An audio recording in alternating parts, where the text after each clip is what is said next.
Chapter 4 of I Know Why Caged Bird Sings by Maya Angelou. What sets one southern town apart from another, or from a northern town or hamlet or city high-rise? The answer must be the experience shared between the unknowing majority of it and the knowing minority. All of childhood's unanswered questions must be finally passed back to the town and answered there. Heroes and boogeyman, values and dislikes are first encountered and labeled in that early environment. In later years, they change faces, places, and maybe races, tactics, intensities, and goals, but beneath those penetrable masks they wear forever the stocking-capped faces of childhood. Mr. McElroy, who lives in the big rambling house next to the store, was very tall and broad, and although the years had eaten away the flesh from his shoulders, they had not, at the time of my knowing him, gotten to his high stomach or his hands or feet. He was the only Negro I knew except for the school principal and the visiting teachers who wore matching pants and jackets. When I learned that men's clothes were sold like that and called suits, I remember thinking that somebody had been very bright, for it made men look less manly, less threatening, and a little more like women.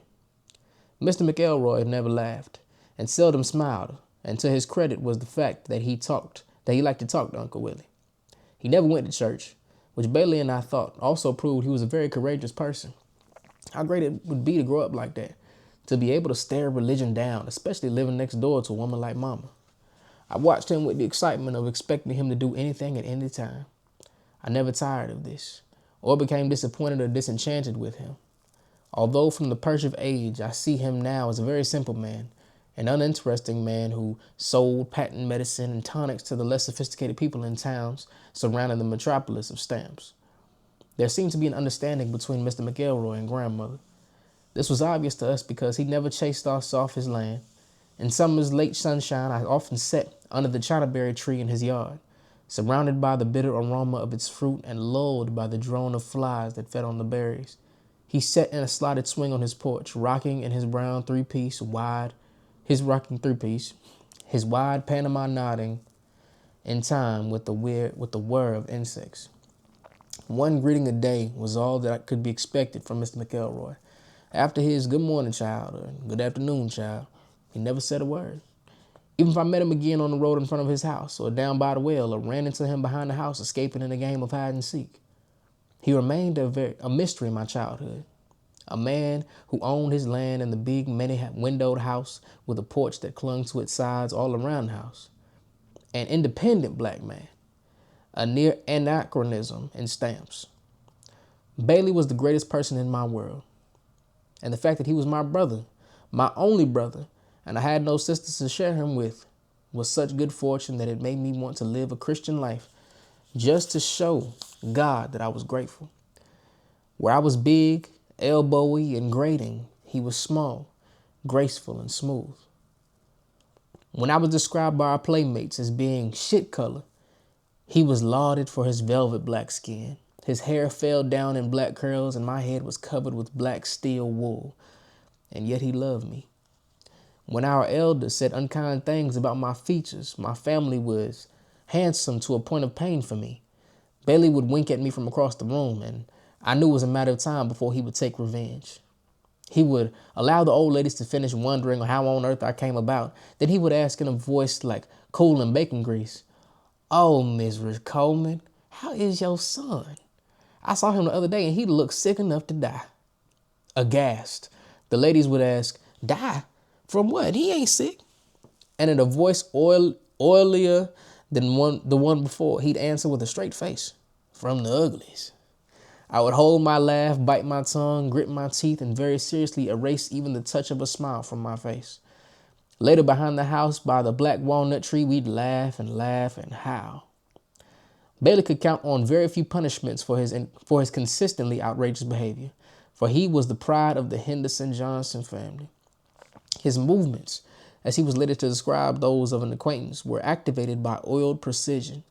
He was able to find more hours in the day than I thought existed. He finished chores, homework, read more books than I, and played group games on the side of the hill with the best of them.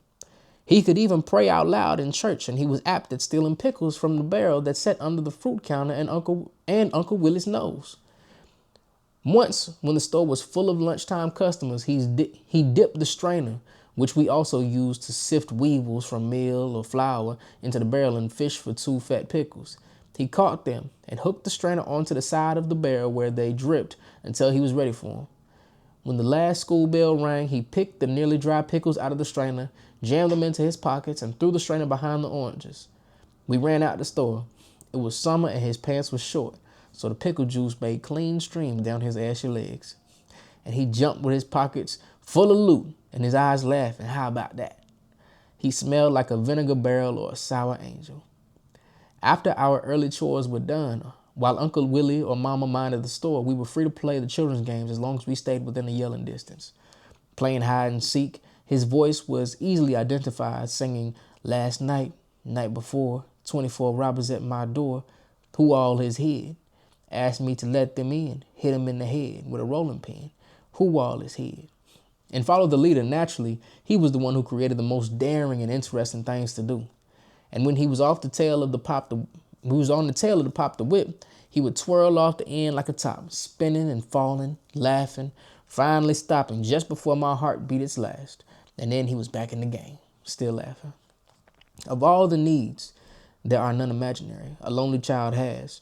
The one that must be satisfied if there's going to be hope and a hope of wholeness is the unshaking need for an unshakable God.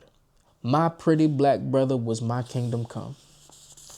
In stamps, the custom was to can everything that could possibly be preserved. During the killing season after the first frost, all neighbors helped each other to slaughter hogs and even the quiet, big-eyed cows that they had stopped giving milk. The missionary ladies of the Christian Methodist Episcopal Church helped Mama prepare the pork for the sausage. They squeezed their fat arms elbow deep in ground meat, mixed it with gray nose-opening sage, pepper, and salt, and made tasty little samples for all obedient children who brought wood for the slick-back stove. The men chopped off the larger pieces of the meat and laid them in the smokehouse to begin the curing process. They opened the knuckle of the hams with their deadly-looking knives, took out a certain round, harmless bone, it could make the meat go bad, and rubbed salt, coarse brown salt that looked like fine gravel into the flesh, and the blood popped to the surface. Throughout the year, until the next frost, we took our meals from the smokehouse, the little garden that lay cousin close to the store, and from the shelves of canned foods.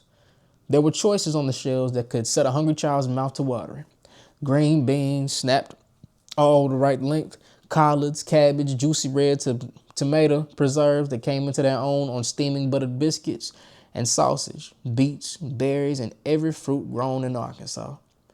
But at least twice yearly, Mama would feel that as children we should have fresh meat, included in our desserts, in our diets.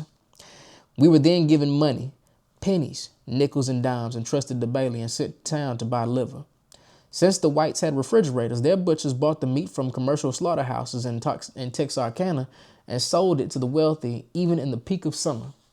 Crossing the black area of stamps, which in childhood's narrow measure seemed a whole world, we were obliged by custom to stop and speak to every person we met, and Bailey felt constrained to spend a few minutes playing with each friend.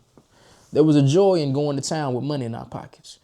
Bailey's pockets were as good as my own, and time on our hands. But the pleasure fled when we reached the white part of town. After we left Mr. Willie Williams' Drop Inn, the last stop before the white folksville, we had to cross the pond and adventure the railroad tracks. We were explorers walking without weapons into man-eating animals' territory. In stamps, the segregation was so complete that most black children didn't really, absolutely know what whites looked like, other than the fact that they were different. To be dreaded, and in that dread was included the hostility of the powerless against the powerful, the poor against the rich, the worker against the worked for, and the ragged against the well-dressed. I remember never believing that whites were really real. Many women who worked in their kitchens traded at our store.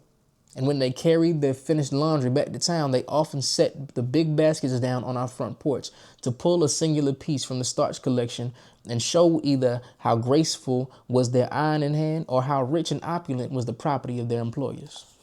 I looked at the items that weren't on display. I knew, for instance, that white men wore shorts, as Uncle Willie did, and that they had an opening for taking out their things and peeing, and that white women's breasts weren't built into their dresses. that some people said because I saw their brassieres in the baskets, but I couldn't force myself to think of them as people.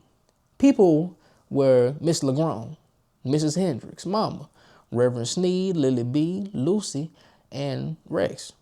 White folks couldn't be people because their feet were too small. Their skin was too white and see-through. And they didn't walk on the balls of their feet the way people did. They walked on their heels like horses. People were those who lived on my side of town. I didn't like them all, or in fact, any of them very much, but they were people. These others, the strange pale creatures that lived in their alien unlife, weren't considered folks. They were white folks. And